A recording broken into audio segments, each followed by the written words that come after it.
역사적인 평양 남북정상회담 마지막 날을 맞았습니다. 어제 있었던 평양 공동선언부터 오늘 예정돼 있는 두 정상의 백두산 등반까지 전문가들과 함께 이야기 나눠보겠습니다. 네, 신범철 아산정책연구원 안보통일센터장 그리고 차두현 북한대학교대학원 겸임교수 자리했습니다. 안녕하십니까? 예, 안녕하십니까? 네, 안녕하십니까? 네. 지금 이제 7시쯤 순안공항에서 출발을 하기로 예정이 되어 있는데요. 여전히 현지 지금 화면이 들어오지 않고 있는데요. 들어오면 저희가 함께 보면서 이야기를 나누도록 하겠습니다. 먼저 백두산에 함께 오르자는 거 사실 상당히 파격적인 제안이었는데 어제 어떻게 보셨습니까?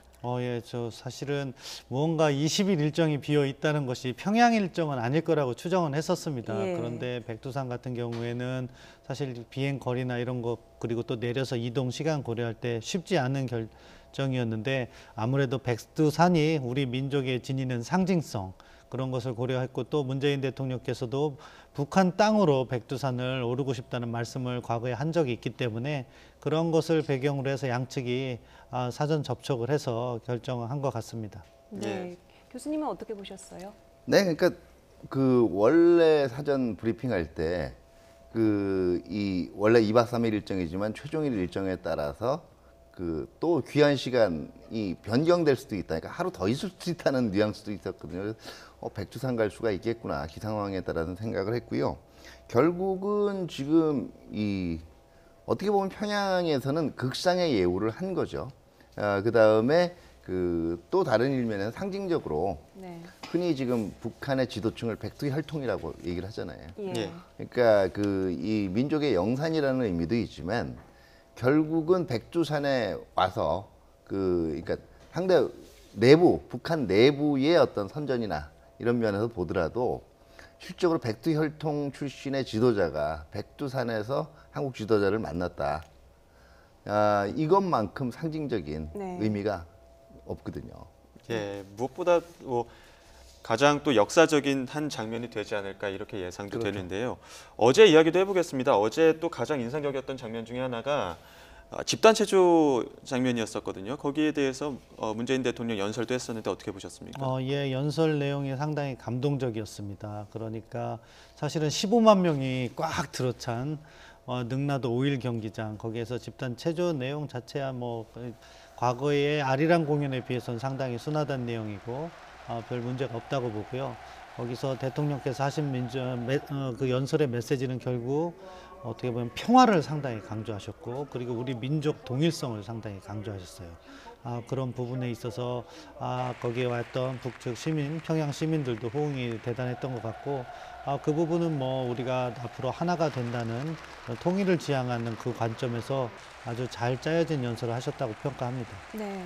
집단 체조 공연 자체는 어떻게 보셨습니까? 기존의 집단 체조와 많이 다르던가요? 네, 이 기존에 알려졌던 그 내용들이나 시간에 비해서 좀 단축이 됐어요. 예. 그러면서 이제 북한이 일반적으로 이런 문화예술 공연을 관람할 때 사실 가장 이제 꺼려지는 것이 이 사회주의 리얼리즘이라고 하는 이 사회주의 미학이라고도 얘기를 하죠. 네. 이런 문화예술 공연의 가장 큰 특징들이 결국은 이 체제의 우월성이라든가 그다음에 사회주의 사상의 정당성 이런 것들을 강조하는 면이기 때문에 굉장히 정치색이 짙고요. 설사 가사나 이런 거에서 직설적으로 표현이 되지 않더라고 해도 비유법이나 은유법으로 특히 한국이나 그동안 미국에 대한 비난이라든가 이런 내용들이 섞여 있었거든요. 네. 그런데 이번 공연 자체는 실질적으로 상당히 그런 부분들 자체는 거의 다 드러낸 걸로 지금 알려져 있고요. 그런 면에서는 북한도 이제는 우리 입장들을 적절하게 생각하기 시작했다. 이렇게 평가해 줄 수 있겠죠. 네.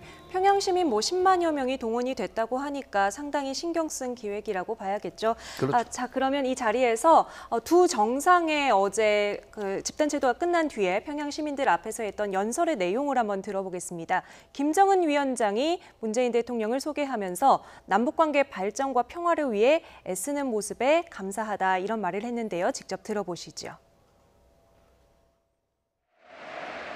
친애하는 평양시민 여러분, 대집단 체조와 예술 공연의 화려한 무대를 펼쳐주신 청소년 학생 출연자 여러분, 안녕하십니까?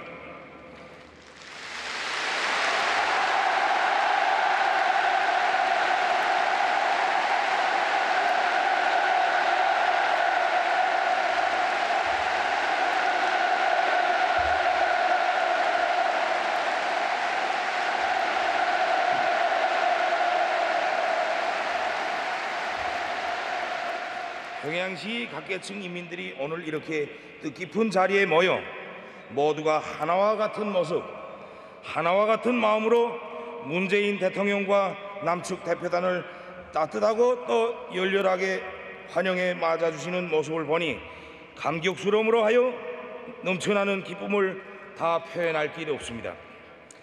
오늘 나와 문재인 대통령은 북남 관계 발전과 평화 번영의 여정에서 또 하나의 새로운 리정표로 될 소중한 결실을 만들어냈습니다.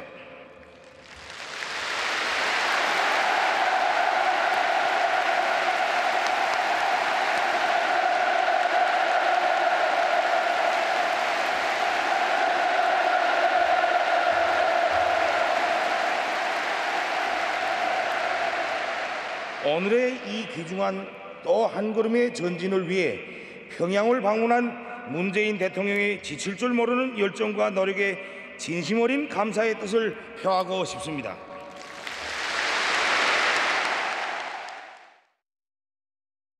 평양 시민 여러분, 사랑하는 동포 여러분, 오늘 김정은 위원장과 나는 한반도에서 전쟁의 공포와 무력 충돌의 위험을 완전히 제거하기 위한 조치들을 구체적으로 합의했습니다.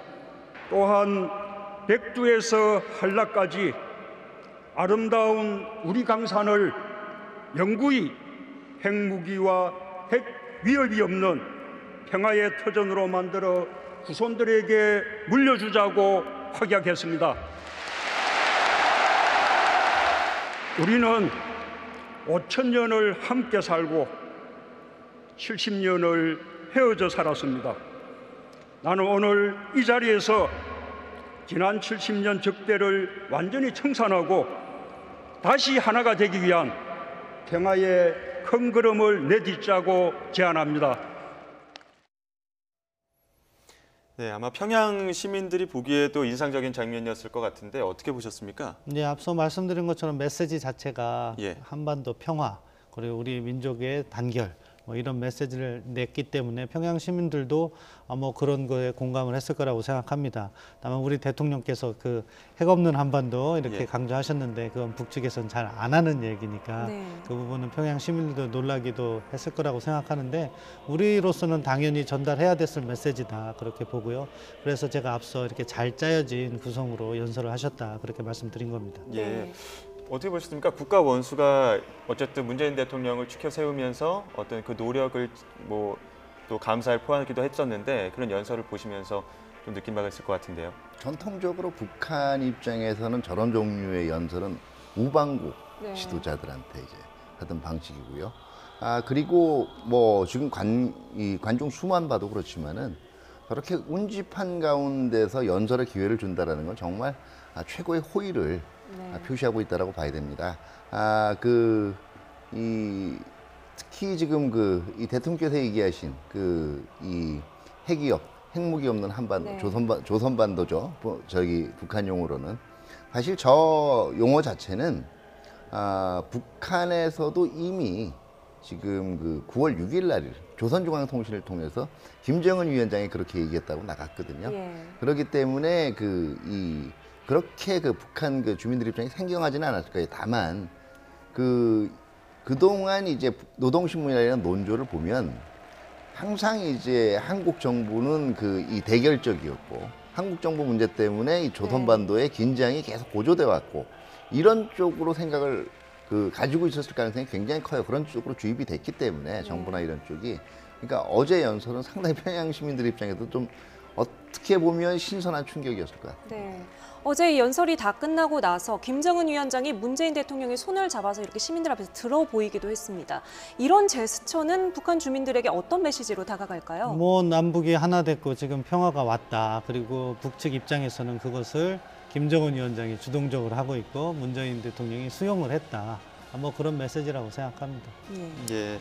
어제 또 이어서 만찬도 있었는데 만찬 장면도 굉장히 인상적이었었거든요. 이례적으로 파격적으로 또 김정은 위원장이 같이 또 만찬 장소에 등장하기도 했었는데 이 부분에 대해서도 어떤 의미가 있을 것 같은데요. 이게 뭐 사실은 보통 국빈 만찬이나 우리 남북 정상회담 커다란 연회 홀에서 이렇게 그간 개최해 왔습니다.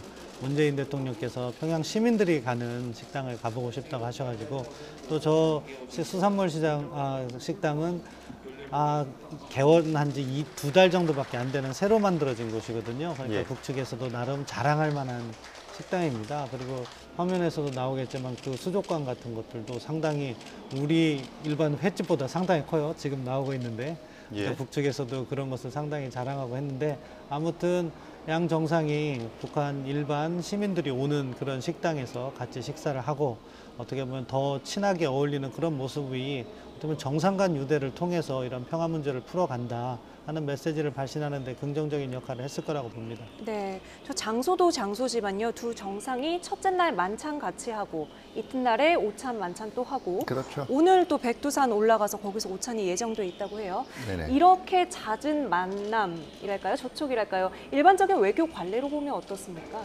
대체적으로 외교 관례에서는 이제 한 차례 정도의 공식 그 만찬이나 오찬 이걸 제외하고는 또 서로 별도 시간을 가지는 게 일반적이에요. 네. 사실은 회담 이외에는요.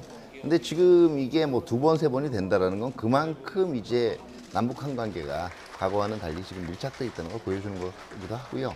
그 다음에 일단 그 정상회담이라는 게 의제를 타결하는 의미도 있지만 지도자 간의 개인적인 신뢰를 쌓는 의미도 있거든요. 그러니까 이제 이게는 상당한 수준에 이르렀다라는 걸 보여주는 거죠. 예. 네, 이와 관련해서 어제 남북 정상회담 결과가 일단 나왔었죠. 저희가 주변 이야기들을 좀 했는데요. 관련해서는 미 국무부에서 바로 발표가 나왔습니다. 그 발표 내용을 토대로 북한과의 즉각적인 협상을 준비하겠다는 내용입니다. 조만간 국제 원자력 기구 IAEA 본부가 있는 오스트리아 빈에서 본격적인 협상이 재개될 것으로 보입니다. 네, LA에서 김기봉 특파원이 전해왔습니다. 마이크 폼페이오 미 국무장관은 성명을 통해 싱가포르 북미 정상회담의 약속을 재확인한 남북 정상회담의 성공적인 결과를 환영했습니다. 특히 미국과 IAEA 전문가들이 참관한 가운데 영변 핵시설을 영구적으로 폐기하기로 한 것을 환영한다고 밝혔습니다. 또 이미 약속한 동창리 핵시설 해체를 완료하기로 한 것은 완전한 비핵화를 위한 한 단계 진전으로 평가했습니다. 따라서 미국은 이런 약속의 토대 위에서 북한과의 관계 변화를 위한 협상을 즉각적으로 준비한다고 밝혔습니다. 폼페이오 장관은 특히 트럼프 대통령의 첫 임기인 2021년 1월 이내 비핵화 완료를 언급하며 이를 위한 북미 간 근본적 관계 전환을 위한 것이라고 협상의 의미를 부여했습니다. 협상 채널은 스티븐 비건 국무부 대북정책 특별대표이며 장소는 국제원자력기구 IAEA 본부가 있는 오스트리아 빈으로 적시했습니다. 아울러 폼페이오 자신도 다음 주 유엔 총회 참석자 뉴욕에 오는 리용호 북한 외무상을 따로 초대했다며 적극적인 협상 의지를 밝혔습니다. 미국이 활발한 협상 의지를 보임으로써 교착 상태를 타개할 실마리는 마련됐다는 평가입니다. 이제는 북한이 수용할 수 있는 협상의 재료를 미국이 얼마나 준비하느냐가 관건이 될 것으로 보입니다. LA에서 YTN 김기봉입니다. 네, 미국 전문가들도 평양 공동선언으로 한반도 긴장이 크게 완화되는 진전을 이뤘다고 평가했습니다. 네, 다만 북한의 비핵화 조치에 대해서는 미흡하다는 의견이 많았습니다. 이어서 뉴욕에서 김영수 특파원이 전해왔습니다. 스콧 스나이더 미국 외교협회 선임연구원은 문재인 대통령이 평양 정상회담에서 기대보다 큰 성공을 거두었다고 평가했습니다. 남북 간 군사적인 긴장 완화 조치에 합의했고 비핵화를 위한 협력을 확대하는 등 더 큰 합의를 이뤘다는 겁니다. 미사일 엔진 시험장과 발사장을 폐기하는 데 국제검증단의 참여를 허용한 것도 놀라운 일이라고 지적했습니다. 특히 김정은 위원장으로부터 비핵화에 대한 협조를 얻어내면서 북미 정상회담에 새로운 모멘텀을 마련한 게 매우 중요하다고 말했습니다.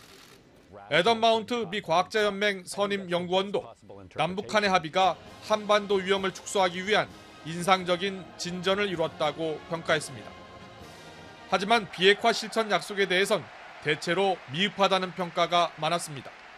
랜드 연구소의 브루스 베넷 선임연구원은 영변 핵시설을 언제 폐쇄하고 새 핵무기는 언제 생산을 중단할지 실질적인 조치가 빠졌다고 지적했습니다. 로버트 매닝 애틀랜틱 카운슬 선임연구원도 북한이 비핵화의 첫 단추인 핵 프로그램 신고를 하지 않았다고 지적했습니다. 전문가들은 북한의 이번 비핵화 조치가 대체로 조건부라며 북미 회담 재개와 2차 북미 정상회담 성사를 위한 목적이 강하다고 해석했습니다. 뉴욕에서 YTN 김영수입니다. 네, 평양 공동선언에 대한 미국 정부와 또 전문가들의 반응을 보고 왔습니다. 어제 발표된 선언 내용에서 비핵화 조치 어떻게 보셨습니까? 이 정도면은 뭐 충분히 예상을 했던 수준으로 보셨나요? 좀 기대에 못 미치셨나요? 네, 뭐 저는 그 전에 했던 말들이 있기 때문에 기대에 좀 못 미쳤다 이렇게 평가를 합니다. 지금 앞서 이렇게 미국 전문가들 이야기가 전반적으로 같은 생각인 것 같아요. 한반도 평화, 남북 간의 군사적 긴장 완화 부분에 있어서는 성과가 있지만 비핵화 부분에 있어서는 과연 북한이 어떻게 비핵화를 할 것인가 이 점이 중요한데 우리가 생각하고 있던 신고와 검증을 끝내 받아들이지 않고 자기들이 그간 이야기했던 단계적이고 동시적인 방법을 계속 강요를 했던 것 같아요. 그래서 우리 정부가 수용을 한 것 같은데요.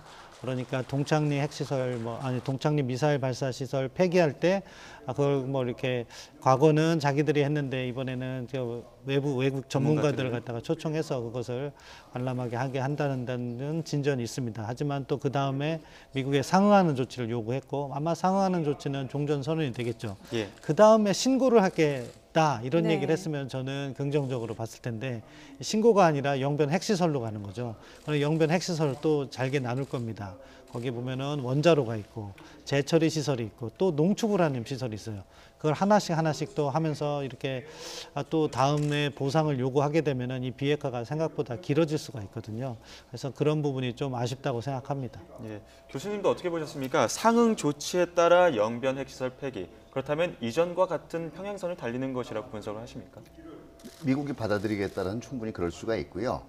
모든 협상은 상대가 있어요. 그렇기 때문에 우리가 100% 그 처음에 기대했던 만큼의 효과를 이끌어내기는 힘들고요.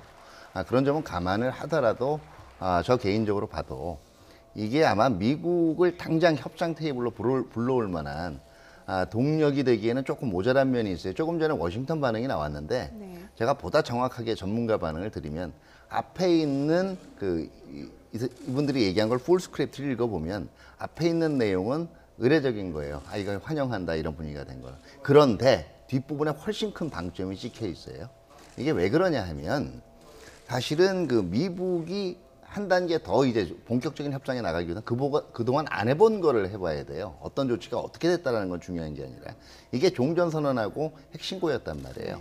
근데 지금 이 평양선언에 언급된 내용들은 과거에 북한이 하다가 중단했거나 한 번씩 해본 조치들이에요. 그렇기 때문에 여기에 대해서 아마 점수를 박하게 주는 것 같고 실질적으로 지금 미국 간의 협상 이 일정들도 보면 비건 대표를 빈에 보낸 거는 굉장히 긍정적인 조치 중에 하나라고 볼 수가 있어요. 근데 이걸 한번 또 뒤집어 보면 폼페이오 평양 가겠다는 얘기는 아직 안 나오고 있죠. 네. 예. 그럼 무슨 얘기냐? 공식적인 선에서 다시 한번 의중을 떠보겠다. 네. 그런데 이게 우리를 확 끌어당길 만큼 매력적인 건 아니다라는 간접적인 의사표시로 봐야 됩니다. 그게 미국의 뜻이 하나 또 있다고 하는데 참 재밌어요. 지금 협상 진행하는 걸 보면 비건 대표가 사실 한반도 와서 판문점에서 예전에 성킴 대사는 판문점에서 최선희를 만났잖아요. 그런데 오스트리아예요. 유럽에 빈 뭐가 있습니까? IAEA가 뭐 합니까? 핵사찰하는 데거든요. 그러니까 북한에게 신고와 사찰 받아들이라는 압력을 가하기 위해서 빈에서 만나자 이렇게 제안을 했는데 북측의 반응 재밌을 것 같습니다. 네. 뭐 조금 전에 속보가 하나 들어왔네요. 문재인 대통령이 오전 6시 39분에 숙소였던 백화원을 출발했다는 소식입니다. 7시 20분에 순안공항을 출발을 해서 백두산으로 향하겠습니다. 예정됐던 일정보다는 조금씩 지연이 되고 있는 것 같은데요. 아주 긴 지연은 아닌 것 같고요. 6시 39분에 백화원 영빈관에서 공항으로 출발을 했고 이어서 7시 20분에 평양 순안공항에서 백두산 쪽으로 출발을 할 예정이라는 소식이 들어와 있습니다. 화면도 함께 들어오면 좋을 텐데 현지 사정이 좋지 않은지 지금 화면은 함께 송출이 되지 않고 있습니다. 아무래도 평양이 지금 여기는 서울보다 일출 시간이 조금 늦어요. 네. 그다음에 기상 상황까지 고려를 해서 지금 시간이 좀 조정이 된 걸로 생각이 됩니다. 네, 현지에서 뭐 촬영한 화면이 들어오는 대로 저희가 바로 네. 보도를 해드리도록 하겠습니다. 반면에 그 트럼프 대통령이 바로 결과 발표 직후에 발표한 트윗을 보면은 뉴클리어 인스펙션, 그러니까 핵사찰이라는 표현이 들어가 있거든요. 네. 이 표현을 두 정상은 쓰지 않았기 때문에 뭔가 이면 합의가 있었던 것 아니냐 이런 이야기도 나왔는데요. 제가 보기에는 이거는 트럼프 대통령이 지금 이 동창리 엔진 실험장 폐기할 때 전문가들 부르겠다는 걸 그냥 인스펙션으로 오해한 것 같아요. 네. 왜냐하면 그 뒤에 설명을 보면 전반적으로 뭐 따로 어떤 정보를 받았다는 거 하는 것보다는 합의문 내용을 지금 반복을 하고 있거든요. 이게 첫 번째고, 두 번째 이면 합의 내용은 제가 솔직하게 말씀을 드릴게요. 원래 이면 합의는 네. 지금 양자보다 더 눈치를 봐야 될 제3자가 있을 때 그쪽을 생각을 해서 이면은 공식적으로 못 내놓고 이면 합의를 하는 거예요. 네. 지금 이 사안은 그런 사안이 없어요. 네. 두 번째는 일부에서 자꾸 그런 얘기를 하시는 분들이 있는데, 이면 합의를 했을 경우에는요, 이면 합의했다고 얘기하는 것 자체가 굉장히 국제적인 결례예요. 예. 그건 좀 알아두셔야 돼요. 네, 그러니까 이면 합의가 있었을 것 같지는 않고, 그리고 우리가 통상으로 신고나 검증 절차를 말하는 핵사찰이 아니라 전문가들이 입회한 하에 이제 그걸 폐기하는 지금 모습을 인스펙션이라고. 보여주겠다. 왜냐하면 네. 과거에 트럼프 대통령이 한미 연합 훈련을 그 월게임이라 그랬단 말이에요. 이것도 네. 일반적인 그 전문적인 용어가 아니거든요. 그렇기 때문에 이 트럼프 대통령이 그 뭐 핵 전문가라든가 핵 비확산 전문가라든가 아니면 군사 전문가가 아니기 때문에 이거를 그냥 인스펙션으로 일반적으로 이해했을 수가 있어요. 네, 서울 방문 이야기를 해볼까요? 이 부분 상당히 눈에 띄는 대목이었는데 일단 가능할까요? 저는 뭐 이게 긍정적인 시나리오로 선순환 구조를 만들면 가능하다고 생각합니다. 결국 우리 차 박사님께서도 말씀해 주셨지만 지금 상태에서 약간 물음표는 남아 있는 거예요. 핵 문제 부분은. 예. 이제 과연 이제 미 측이 북한과 접촉을 해서 북한이 그 과정에서 신고라든가 이런 걸 할 의사가 있다는 걸 추가적으로 확인하면 아마 동창리 미사일 엔진 시험장 폐기에 대해서 종전선언을 해줄 가능성도 있다고 봅니다. 그럼 그것이 이제 새로운 출발의 첫 단계인 거죠. 그러면은 그 과정에서 폼페이오 장관이 한 번 정도는 방문해서 나름대로 자기의 성과를 낼 테고, 종전선언 부분의 내용이 정리가 되면 그때 저는 김정은 위원장이 서울을 온다. 그리고 그때 트럼프 대통령도 서울을 온다. 네. 그러면은 남북 정상회담을 하고 트럼프 대통령과 함께 3자 종전선언을 하는, 어떻게 보면 우리로서는 최상의 그림이 그려지는 건데, 가장 중요한 것은 북한이 이제 미국하고의 접촉 과정에서 사실은 지금과 같이 약간 단계적이고 동시적인 비핵화 이것만을 갖다가 계속해서 주장한다면 미국이 받아들이지 않을 건데, 그 부분에서 어떻게 양보를 할 것인가가 관건이라고 보고요. 또 하나 트럼프 대통령 말씀 나왔길래 네. 이렇게 말씀드리면, 재밌는 부분이 지난번에도 그 북미 정상회담 이후에 유해가 돌아오고 있다 이렇게 예. 얘기를 하잖아요. 예. 그러니까 트럼프 대통령이 전 사안을 정확하게 보고 받았을 거라고 생각해요. 왜냐하면 우리 정부도 지난 주말에 스티브 비건이 한국에 화요일인가 왔다가 토요일 날 다시 왔잖아요. 예. 그것처럼 그때 협상을 하면서 많이 조율을 했다고 생각하고요. 그렇기 때문에 그것을 보고받았을 트럼프 대통령이 참관과 사찰을 못하진 않았을 건데, 자기의 기대감을 섞어서 이제 사찰이다 이렇게 얘기한 것 같습니다. 예. 네. 저는 개인적으로는 실질적으로 지금 베스트 시나리오도 얘기가 됐지만은 그 종전선언 연동에 관계없이 북한 입장에서는 특히 김정은 위원장이 뭐 일각에 되겠는데 주변의 모든 만류에도 무릅쓰고 네. 서울을 방문하겠다라고 생각을 했다면은 이게 연내에 실현될 가능성은 더 높다라고 봐요. 왜냐하면은 사실은 김정은 위원장이 하나의 승부수란 면에서 볼 때는 이게 결과적으로는 종전선언을 하기 위해서 온다는 상징적인 의미도 있지만, 거꾸로 서울 방문이라는 게 종전선언을 미국한테 압박하는 일종의 전술적인 접근의 일환일 수도 있기 때문에, 제가 보기에는 아마 지금 그러니까 같은 용어에서 서로 다른 거죠. 지금 네. 아마 대통령께서 그 특별한 사정이 없는 한 금년 내라고 얘기한 건, 특별한 사정이 없는 한 금년 내, 그러니까 빨리 이 초기 그 비핵화 이행 조치를 해서 서울에서 볼 수 있도록 하자는 권유의 의미고요. 거꾸로 북한의 입장에서는 네. 연내 서울 이 방문이라는 것을 오히려 우리와 미국의 더 많은 양보 조치를 압박하는 카드로 활용할 수도 있기 때문에, 저는 아마 일단 저렇게 합의문으로 발표된 이상 네. 지금 금년 내 성사 가능성은 저는 한 80~90% 되지 않을까 생각합니다. 네, 서울 답방이라는 약속이 결국에는 비핵화라는 선제 조치를 좀 원활하게 움직이게 하는 윤활유가 될지 모르겠습니다. 김정은 국무위원장이 어제 한반도 비핵화 의지를 직접 밝혔는데 이렇게 국제사회가 지켜보는 앞에서 육성으로 밝힌 게 처음입니다. 네, 관련 내용 조승호 기자가 보도해드립니다. 조선 반도를 핵무기도 핵 위협도 없는 평화의 땅으로 만들기 위해 적극 노력해 나가기로 확약하였습니다. 어제 전 세계로 생중계된 회견입니다. 김정은 위원장이 처음으로 본인의 입을 통해 비핵화를 약속했습니다. 김 위원장의 비핵화 의지는 그동안 여러 차례 나왔습니다. 그러나 제3자나 문서를 통해 간접적으로만 전해졌습니다.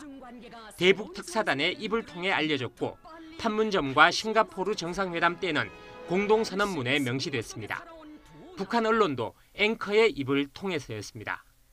경의하는 최고 용도자 동지께서는 조선반도 비핵화에 대한 우리의 의지는 변함없고 일관하며 확고하다고 하시면서 김 위원장이 비핵화를 언급하지 않은 것은 그동안 우리 보수야당이 공격했던 부분입니다.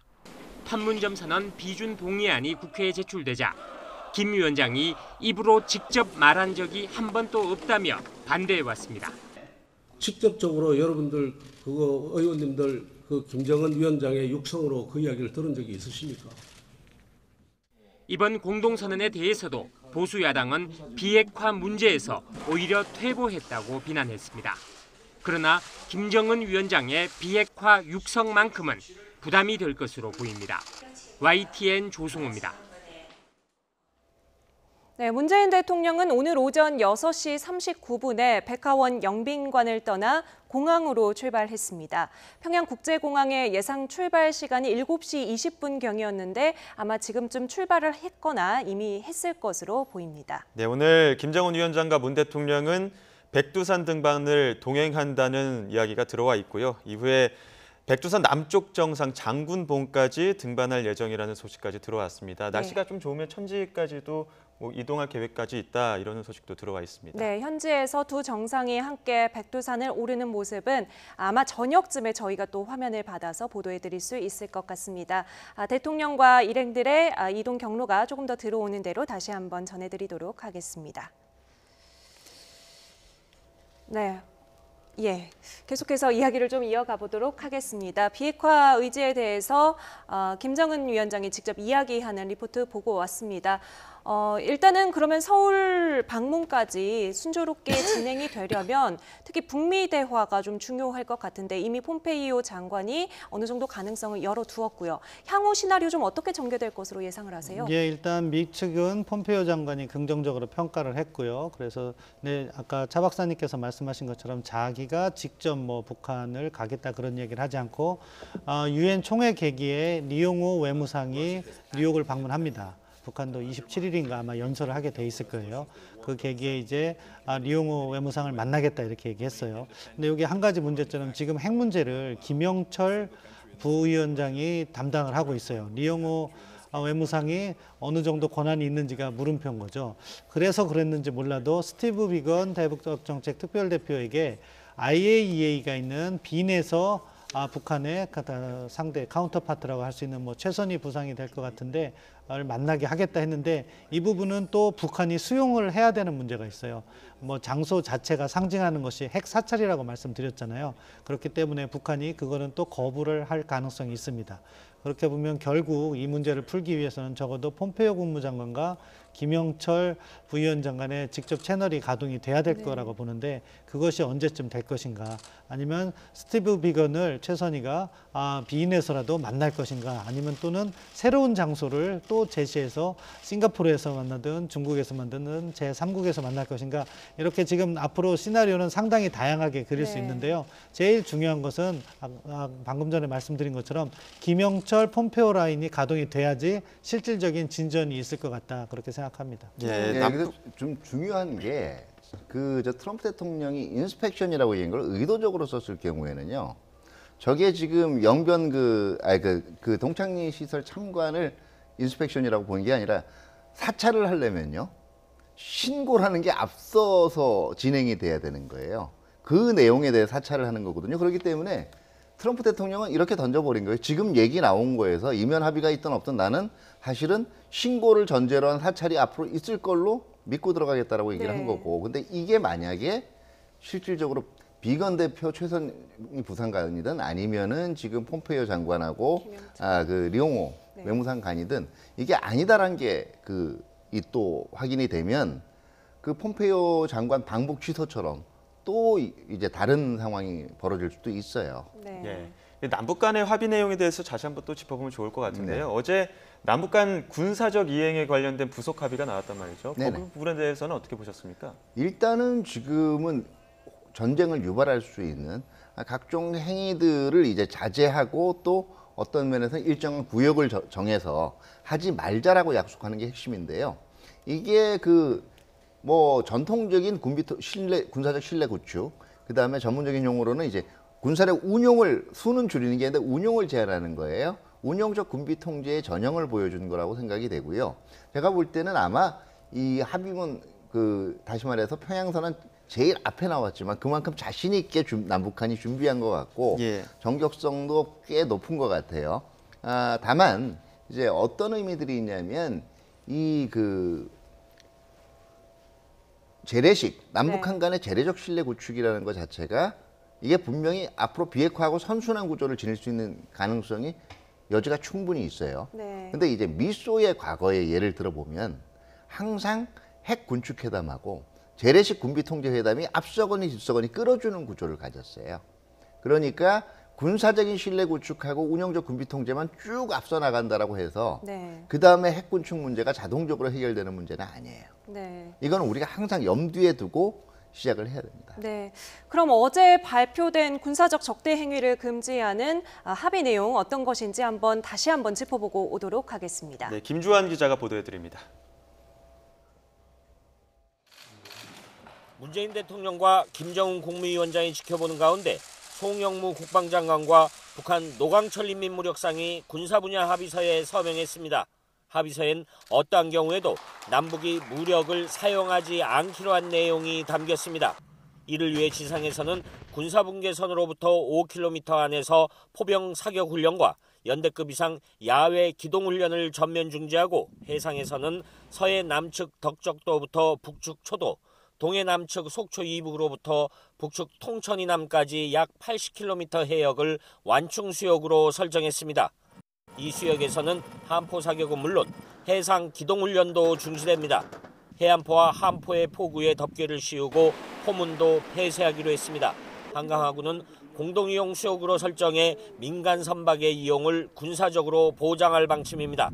공중에는 비행금지 구역이 설정됐는데 동부 지역은 군사분계선으로부터 40km, 서부 지역은 20km를 적용해 이 구간에서는 비행과 실탄 사격을 동반한 전술훈련이 금지됩니다. 이것은 사실상 남북 간에 불가침 합의를 한 것으로 저희는 평가를 합니다. 또 판문점 공동경비구역의 비무장화와 함께 11곳의 지피를 시범 철수하고 철원 비무장지대 내에서 남북이 공동으로 유해 발굴을 진행하기로 했습니다. 남북은 이런 합의를 오는 11월 1일부터 이행하기로 했고 이행 문제를 논의하기 위한 남북 군사공동위원회를 설치할 예정입니다. YTN 김주환입니다.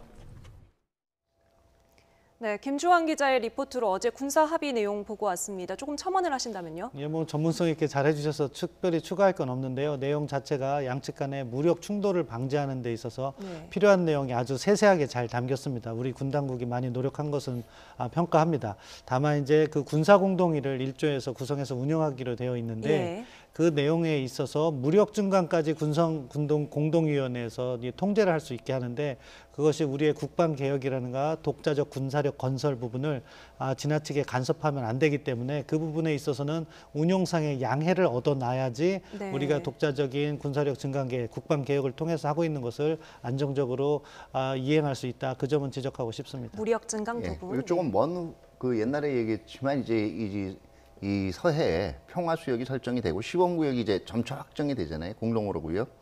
그러면은 이제는 군하고 이제는 그 해수부 당국하고도 협의를 해야 되는 게 이 안에 들어와서 어로 작업을 할 수 있는 걸 남북한 어선으로 할 거냐 아니면 북측에서 어로권을 산 네. 중국 어선까지 이걸 허용을 해줄 거냐에 대해서도 이거는 사전에 이제 그 어느 정도 여기에 대해서는 이제 국민 정서 문제도 있기 때문에 그 여론 수렴도 좀 있어야 될 거고요. 앞으로 추가적인 작업이 필요할 거라는 건 말씀드립니다. 네, 군사 합의 내용까지 한번 둘러봤습니다. 그리고 남과 북을 잇는 철로와 도로도 연결될 전망입니다. 올해 안에 착공하기로 합의를 했는데요. 이 도로망은 교류의 주요 기반이 되는 만큼 구축의 속도를 낸다면 여러 분야의 경제 협력이 탄력을 받을 수 있게 됩니다. 네, 관련 내용은 김세호 기자가 보도해 드립니다. 평양 공동선언에서 남북 정상은 교통망 구축이 경제 협력의 핵심이라는 점을 분명히 했습니다. 남과 북은 올해 안에 동서해선 철도와 도로 연결을 위한 착공식을 가질 것입니다. 앞서 지난 4월 판문점 선언 당시 문재인 대통령은 한반도 신경제 구상을 밝힌 바 있는데 한반도 내 교통망을 축으로 대륙까지 물류 라인을 확장하는 것을 주요 내용으로 하고 있습니다. 이번 평양 공동선언으로 이러한 한반도 신경제 구상은 더욱 힘을 받을 것으로 보입니다. 우선은 이번 공동선언에 언급된 철도와 도로 공사는 남한 지역에서 이루어질 것으로 보이는데 국토부는 동해선 남측 구간인 강릉 제진, 경의선 고속도로 남측 구간인 문산 개성 연결을 위한 사업 절차를 진행하기로 했습니다. 특히 김정은 위원장은 순안공항에서 다른 우리 측 인사보다 오랫동안 김현미 국토부 장관과 인사를 나눴는데 이는 철도와 도로 건설에 대한 북한의 관심 역시 높다는 점을 반영한 것이란 분석입니다. 철도와 도로는 인원과 물류 교류를 위한 주요 기반인 만큼 해당 논의가 구체화될 경우 다른 경제 분야 협력도 속도를 낼 전망입니다. 다만 국제사회의 대북 제재 국면과 북미 대화가 여전히 변수로 작용하고 있어 현실화 여부는 좀 더 지켜봐야 할 것으로 보입니다. YTN 김세호입니다. 네, 화면에서도 보셨지만 김현미 국토부 장관을 문재인 대통령이 김정은 위원장에게 다시 한번 소개할 정도로 철도에 대한 관심이 많단 말이죠. 그렇죠. 근데 지금 대북 제재가 여전한 상황에서 네. 이 철도 관련된 부분이 좀 성사될 것이라고 보십니까? 네, 지금 뭐 대북 제재를 건드리지 않고도 이 착공식까지는 할 수가 있는 게요. 착공식 한 이후에 지금 그 상대적으로 구간이 짧잖아요. 그동안 끊어졌던. 저기는 양측이 서로 자기 비용으로 작업을 해나가면 됩니다. 일단은 이어오는 구간은. 근데 나머지 이제 북한의 노후 철도를 이제 남북 실질적으로 이걸 운영하기 위해서 노후 철도망을 개선하는 문제라든가 새로 건설하는 문제는 이거는 이제 우리 때보다 들어가야 되는데 이거는 대북 제재하고 그 이 틀을 맞출 수밖에 없고 그러니까 그때까지는 대북 제재가 해제되도록 또 북한이 빨리 움직일 수 있도록 우리가 촉구하고 계속적으로 설득을 해나가야 되겠죠. 근데 만약에 이게 뭐 이거는 별로 생각하기 싫은 시나리오입니다만 중간에 이제 미북 간의 어떤 협상에 문제가 생기고 내년에도 실질적으로 대북 제재가 해제가 되지 않을 경우에는 이게 실적으로 이제는 우리 인력이라든가 우리 물자가 그 군사분계선을 넘어가서 작업을 해야 될 소요가 분명히 생기는데 이때는 이행의 차질이 조금 생길 수가 있어요. 네. 그러면은 이제 문 대통령과 이 청와대 일행 오늘 백두산 갔다가 돌아오면 풀어야 할 과제들 또 이번에 평양 선언에서 약속한 것들이 많기 때문에 한두 가지가 아닌데 일단 당장 유엔 총회 다가오고요. 어떤 문제부터 좀 손을 대야 할까요? 결국에는 트럼프 대통령과의 정상회담이 가장 중요할 것 같습니다. 그러면서 이 정상회담 합의문에 9월 평양 선언에 담기지 않은 내용과 관련해서 김정은 위원장이 또 한 말이 있을 겁니다. 그 부분이 이제 트럼프 대통령에게 전달되면서 북한의 비핵화 의지가 어느 정도 진정성이 있다. 그 부분을 잘 설득하고 트럼프 대통령이 거기에 공감을 하면 이제 북한의 요구사항을 미국의 요구사항과 어떻게 조율할 것인가 그 부분을 또 미국이 고민을 하게 될 것이고 거기에서 성과가 나온다면 이제 우리가 이야기하는 남북과의 진전과 비핵화 진전이 이루어지고 철도 연결 같은 경우에는요 제재가 완전히 해제되지 않더라도 뭐 미북 간의 합의가 된다면은 예외로 요청할 수 있는 특징이 있어요. 전 그래서 북한이 그걸 먼저 이렇게 따로 이렇게 제안했다고 보는데요. 그 유엔 안보리 결의 2375호를 보면 철도 연결 사업은 퍼블릭 인프라 사업, 그러니까 공공사업 같은 경우에는 돈을 이렇게 벌어서 수익 창출하는 게 아니라면은 그것에 대해서 유엔 대북제재위원회가 승인만 해주면 할 수가 있습니다. 제재안을 갖다가 완전히 해제 결의안이 필요가 없는 거예요. 그러니까 훨씬 더 추진이 용이하죠. 따라서 저는 그 과정에서 뭐 제가 계속 너무 신고에 집착하는 건지도 모르겠지만 북한이 그 부분에 긍정적인 메시지를 내고 미국으로부터 철도 연결 사업과 관련해서는 예외 승인을 받아가지고 철도 연결 사업이라도 먼저 시작한다면 네. 북한도 그 수혜를 입으면서 개혁 개방의 필요성도 더 느껴지게 될 것이고 그거를 통해서 또 비핵화도 조금 더 빠른 속도로 가는 그런 긍정적인 선순환이 이루어지길 기대합니다. 네, 현실적인 제약 속에서도 가능한 것부터 일단 접근을 해야겠군요. 예, 이후에 혹시 첨언할 부분이 있다면 어떤 것들이 있을까요? 네, 일단 그동안 남북한 간의 정상회담이라는 각종 대북적 합의가 아무래도 시기가 엄중하다 보니까 탑다운 어프로치, 위에서부터 결정돼서 오는 것 방식을 택했고 그러다 보니까 사실은 설명이나 홍보는 지금까지 됐지만 소통은 굉장히 부족했어요. 이제 이 남북한 간의 그동안의 합의에 대한 이 의견들을 가감없이 수렴해 나가는 노력이 중요하고요. 미국과의 설명에 있어도 중요한 게 바로 이거예요. 그동안 탑다운 어프로치에 익숙하다 보면 트럼프만 설득하면 된다. 트럼프 행정부의 특정 관료들만 설득하면 된다라고 얘기했는데 사실 지금 근본적인 원인은 트럼프 행정부뿐만 아니라 미 의회를 장악하고 있는 미 의회라든가 아니면은 공화당의 주류들을 제대로 설득하지 못한 결과도 있어요. 이거는 이면 합의나 내가 평양 가서 무슨 얘기를 들었다라는 거죠. 절대로 돌파될 수 없는 겁니다. 그렇기 때문에 상대방의 선이라는 것은 항상 조치하고 문서화된 합의를 통해 나타나거든요. 이걸 보다 명확히 하도록 노력을 해야 되겠죠. 네, 알겠습니다. 어제 문재인 대통령 평양 일정 그리고 오늘 일정 여러 가지 의미들을 함께 짚어봤습니다. 지금까지 신범철 아산정책연구원 안보통일센터장 그리고 차두현 북한대학교 대학원 겸임교수가 함께했습니다. 두 분 오늘 말씀 감사합니다. 네, 감사합니다.